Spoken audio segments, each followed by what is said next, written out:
Makanya judul kita pada malam hari ini, pertanyaannya adalah apakah ini politik atau benar-benar penegakan hukum? Pertama karena dari sisi waktu, momennya, ini kan sudah mulai masuk momen politik.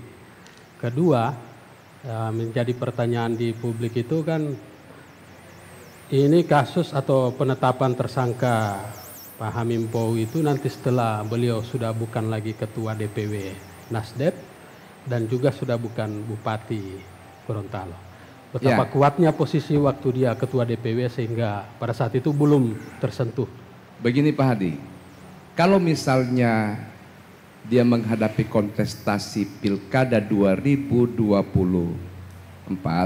2024, memang ada aroma, kami mencium aroma politisasi.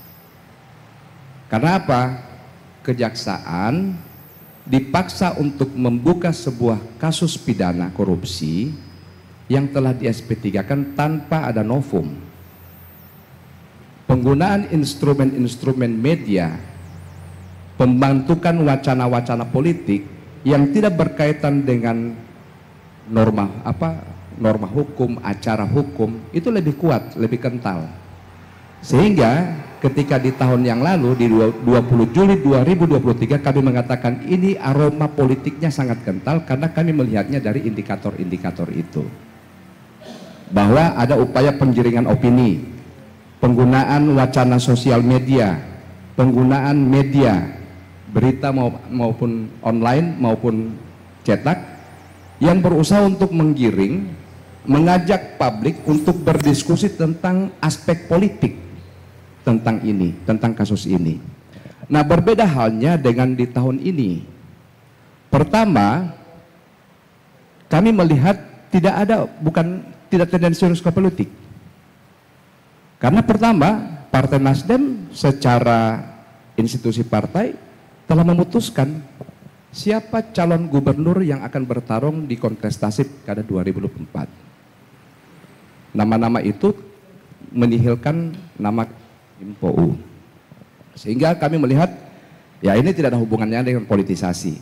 Yang kedua, yang dijadikan dasar pijakan oleh kejaksaan untuk membuka kembali kasus ini adalah amar putusan Pengadilan Negeri Gorontalo, Kota Gorontalo, yang menyebutkan bahwa mungkin ada novum atau apa, sehingga pijakannya jelas. Ditangkapnya Hamim Pou saat itu karena dikabulkannya permintaan agar SP3 Hamim Pou dibuka agar bisa dilanjutkan tingkat persidangan selanjutnya. Di 2023 tidak ada persidangan, tidak ada putusan pengadilan yang meminta atau membebaskan atau memerintahkan untuk dilakukan penyidikan kembali terhadap kasus ini.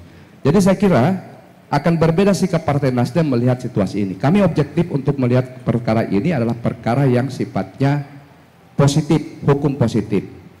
Karena pijakannya jelas adalah putusan pengadilan yang mengabulkan permohonan untuk dibukanya SP3.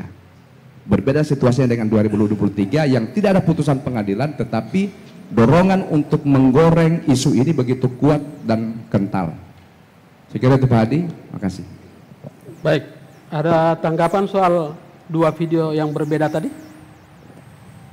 Pendapat saya soal itu adalah di poin saya terakhir, bahwa kesetaraan hukum itu yang kita minta dihadirkan saat ini. Bahwa hukum tidak bisa tebang pilih. Bahwa hukum tidak bisa hanya tajam ke satu pihak, ke pihak lain justru tumpul.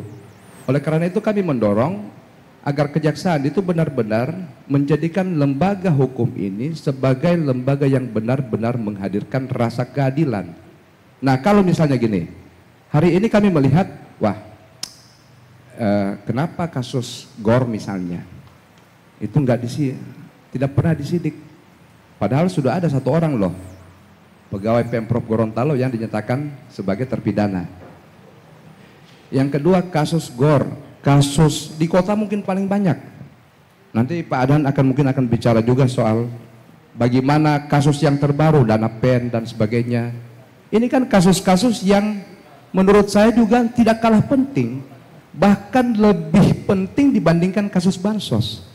Saya sedikit bicara misalnya, kasus bansos ini adalah kasus yang sebetulnya tidak layak untuk kita diskusikan sebagai sebuah perkara politik, perkara hukum.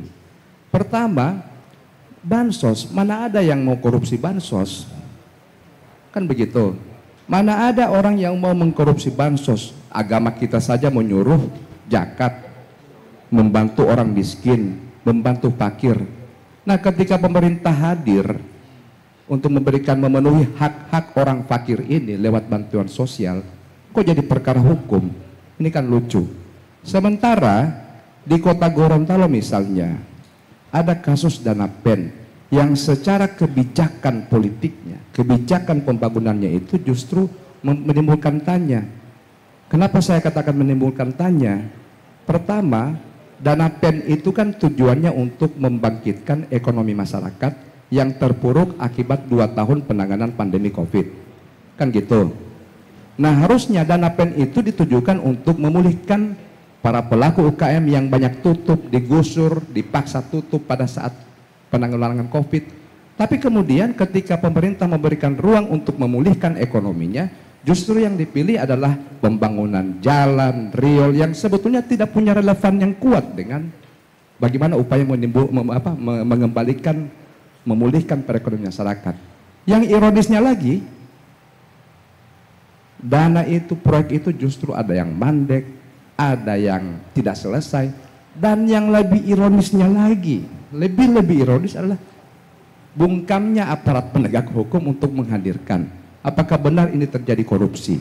Padahal realita di jalan, bahkan masyarakat pun menduga, wah sudah ada korupsi ini, karena sudah pasti ada korupsi, tidak selesai tepat waktu, kualitas pekerjaannya menurun. Ini kan masa masyarakat lebih pintar dari penegak hukum untuk menyimpulkan layaknya sebuah peristiwa untuk menyatakan ada dugaan, patut diduga terjadi tindakan korup di situ. Saya kira Pak Hadi, ini adalah motivasi kami kepada kejaksaan untuk memperlakukan semua orang sama di depan mata hukum.